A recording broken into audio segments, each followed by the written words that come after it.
Hello, everyone, and welcome to Inspiration Morning Live. I am Christina Crowley, and I'm so happy that you're with me here this morning.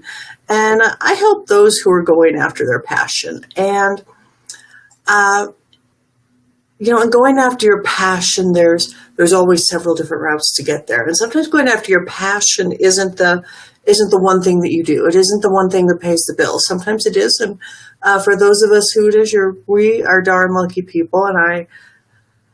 But, getting there, getting to that point, or maybe sometimes your passion is never going to pay the bills. Maybe it's a personal passion and you do want to do that, and you do want to have that as a big, important part of your life. But sometimes it's hard to have that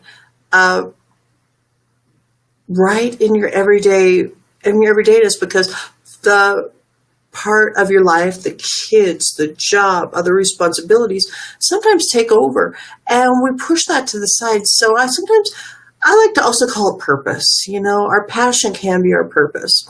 And good morning. I want to say thank you for joining me. And those of you who are joining me live, thank you right on. I appreciate that you could be here.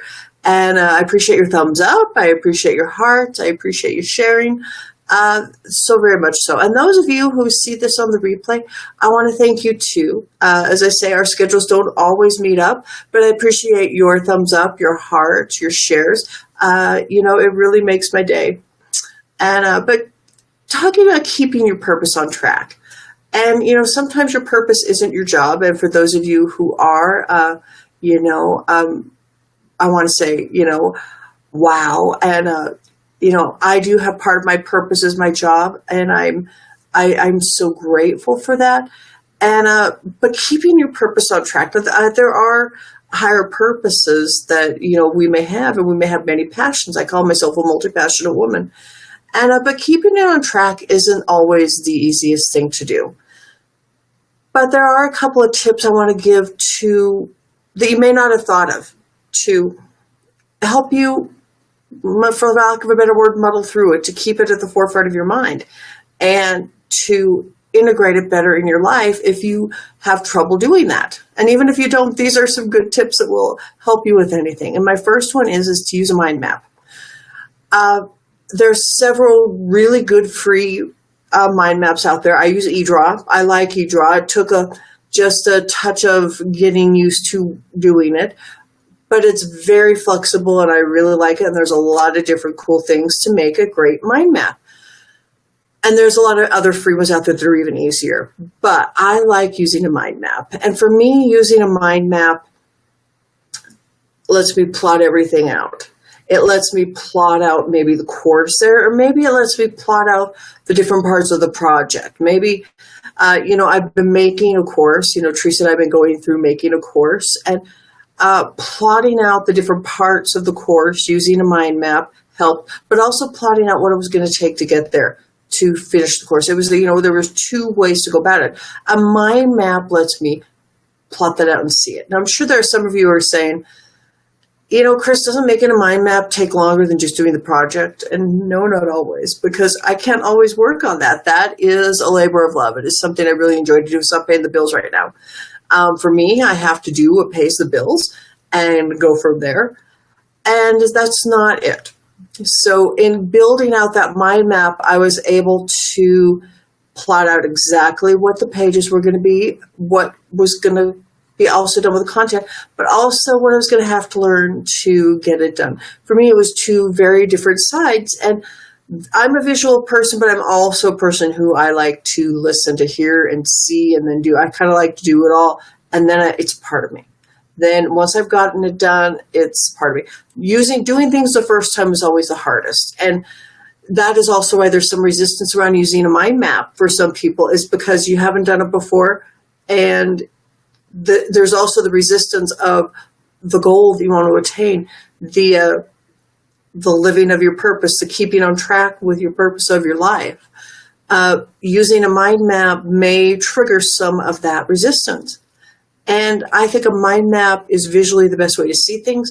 You can keep them on your computer, or you can print them off. I do have some of my funnels that I print off. and so that I can see them. But I have some of them that I keep on my computer that I open up every now and then, and I open them up and I build upon it. It takes longer for me when I don't have my mind map and then I go off on many different directions. It's like for some people, Facebook's a time suck. For me, not having my mind map makes everything else a time suck. Having my mind map keeps me on track. And so there's so many reasons to use a mind map, but plotting out things and being able to see it is the best one, and that is why I use it. But also, what are the other things that I like to use? And if you don't like using a mind map, this may be something else also, is use a vision board. Vision boards are not woo-woo.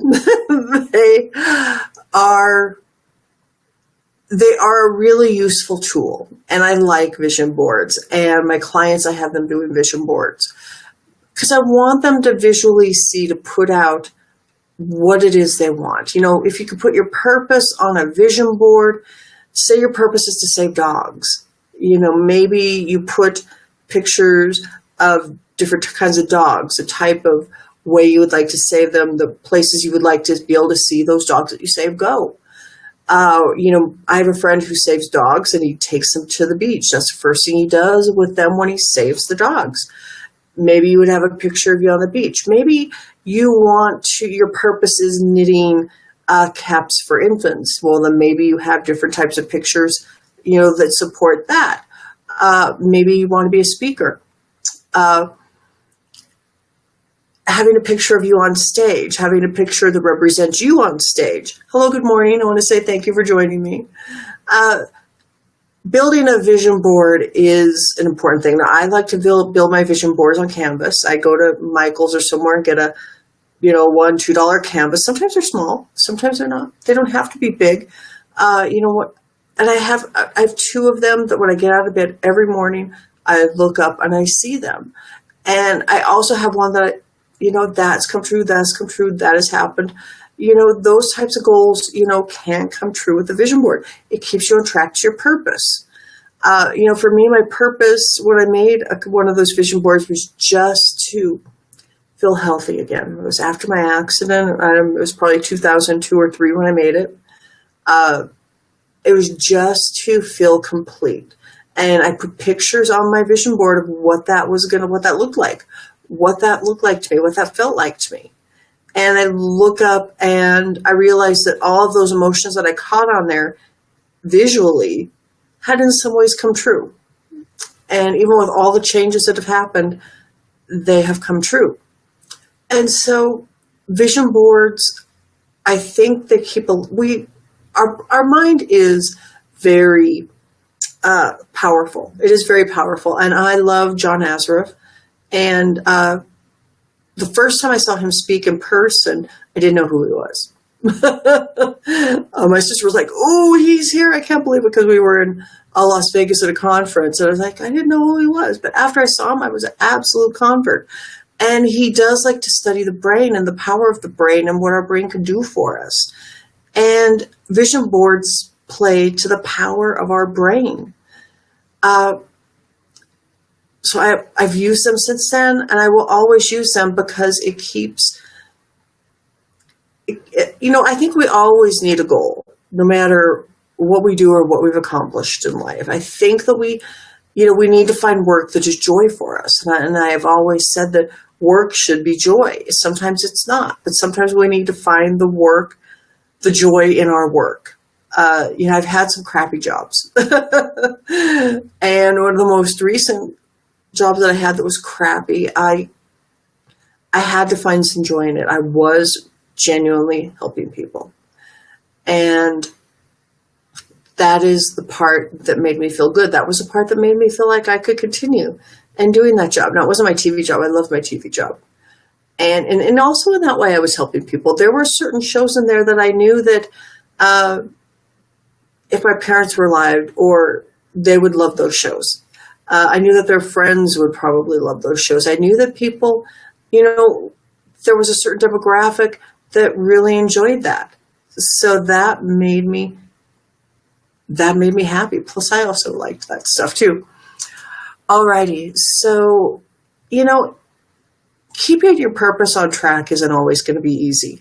But I say using a mind map and keeping a vision board will keep them at the forefront of your mind, will keep you organized, will keep you knowing what has to be done to achieve your purpose, to achieve your goals, to go after your passion. If you're a multi-passionate person, you can have many of them. There are any number of things we can do, but I think these 2 tips are doable. They can be free or very cheap, and they're important in you becoming whatever you want to be, for you doing whatever you want to do. Alrighty, so I want to say thank you for joining me this morning. I want to say hello. Give me some thumbs up, give me some hearts. I truly appreciate those. Feel free to put some comments in the comments on Facebook. I really appreciate getting those. And when I'm live, like I am right now, please feel free of giving them, putting them out. I know that maybe you have some thoughts on, using a mind map. Maybe you've done it before. Or maybe you have some thoughts on using a vision board, how you built a vision board. I know for me, and I might go a little bit further into a vision board. They can be pictures from anywhere. You could do them online. I forgot that. You can. I've done them online, and I might have to put where I cannot. Anyway, I might have to put in the notes where I go online to build an online vision board. And then sometimes I have those in my screen. I'm touching the mic. Sometimes I have those as my screensaver or on my background of my computer, the vision boards that I built. So every day they're there. And I put them as sometimes, within Facebook, I'm in a couple of groups that are like, put in your vision boards, put in this or that. And I put in a picture of my vision board before. That way you can go online and get pictures from around the web that means something to you easily. You're not having to cut up paper. You're not having to go buy a magazine. Using those for building your vision board. And when I figure out what the vision board creator I use online, I will put it within the notes down below of this. Because I think that having your own vision board, it's about your own personal dream and your own personal happiness. And, building a vision board is not all woo-woo. And I say that in a way because we don't know how powerful our own mind is. I don't know exactly how powerful all our own minds are. I'm still learning, but I know that it is. And I know that I don't know whether it triggers something visually with you each day, so you subconsciously keep moving towards it, or if it, the woo-woo part of it is you manifesting from a vision board. That is what a lot of people use their vision boards for. I do have a vision board that I've wanted to manifest things for. And I do tell the story about me manifesting. I know when I came home from living in London, and I was excited, I was happy, and I felt like, I could do anything. And I liked being in that state of mind that I could achieve anything. And I thought to myself, the next place I want to visit is Venice. I really want to, I wanted to manifest that. And I wasn't specific enough because the next place I lived in was Venice, California. Hi, babe. This is my Millie. My Millie wants to go for her walk soon, and we will. So the next place I did live was Venice, California. And I've always said that I wasn't specific enough because that was what I knew in my mind that I wanted. In Venice, California, they do have the bridges and they do have the walk of the canals. And they did at one point have, I think, up to 20 miles of canals, or maybe that's what they still had, and they had 30 miles of canals.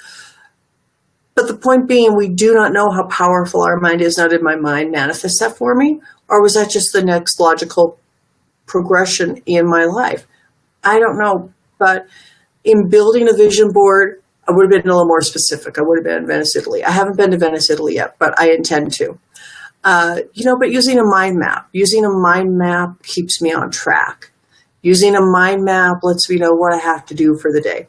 And building them takes much less time when you think about the time that you might waste going in different directions, not staying on task.